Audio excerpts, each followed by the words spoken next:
The number one thing that has taught me the most about white-tailed deer and how to hunt them, that's what we're going to be talking about on today's episode. I hope you guys enjoy it.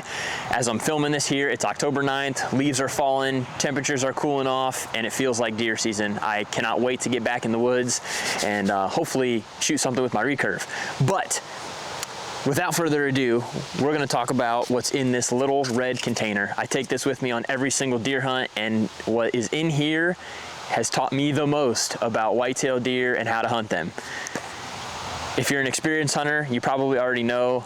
If you're new, this may be a tip or a trick that's going to help you out in the woods. Milkweed. It's nothing new. A lot of guys use milkweed and other powders to figure out where their wind is traveling, but it wasn't until I started using milkweed that I realized just because you have a good wind doesn't mean a deer won't smell you. So in other words, I'm gonna use a hunt that Jake and I had this past weekend as an example. We were hunting a new farm. It's kind of a swamp property. We had a stiff south wind, and I'm gonna kind of lay some footage over here to hopefully make it make a little more sense. We had a doe and her fawn come directly downwind from us right around sunset time frame. That wind is blowing out of the south, but our thermals, which is completely different, were dropping into the creek behind us. So those deer were technically downwind. We don't use any scent control measures. We don't spray our clothes. We don't wash our clothes. We don't use any ozone or anything like that. And those deer had no clue we were even in the world. To somebody that uses scent control or ozone, they would probably attribute those deer not smelling them to those scent control measures they're taking, when I believe in reality it's just because your thermals are doing something else. So it was described to me when I was kind of learning about wind that your wind is more of like the macro level of where your scent travels, right? It's the prevailing direction. It's usually pretty steady throughout the middle part of the day, and your thermals are more of the micro level of your wind direction. And in other words, it's impacted by the sun, the time of day.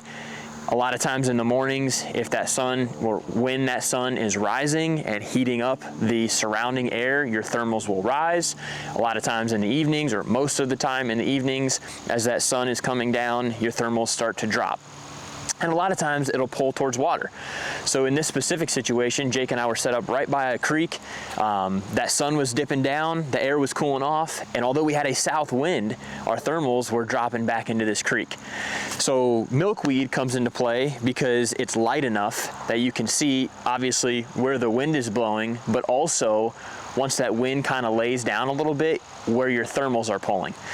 So this has taught me so much about how to set up in different terrain, what your thermals will do at different hours of the day. And again, it's allowed me to realize that scent control doesn't really matter.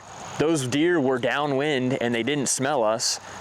I don't, like I said, I don't wash my clothes. I had like brown pants on that I wear to work. I mean, I didn't take any scent control measures whatsoever, and those deer never even once smelled us because our thermals were going a different direction. Now, if that same situation played out maybe earlier in the day or earlier in the afternoon when we had a little bit more of a stiff south wind, they may have picked us up. They probably would have picked us up.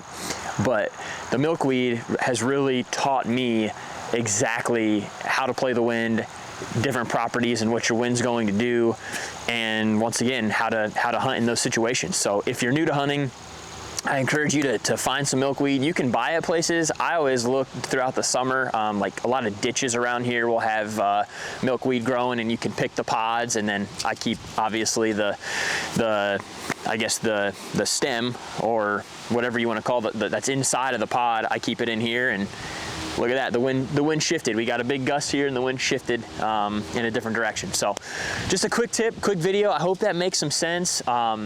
It's kind of one of those things you almost have to use to see how it works, but has taught me so much about the white-tailed deer and how to hunt them. So I hope you guys, if you're new, enjoyed this video and maybe learned something, and good luck this fall. Like I said, temperatures are dropping, starting to feel like deer season, and we're eager to let an arrow fly.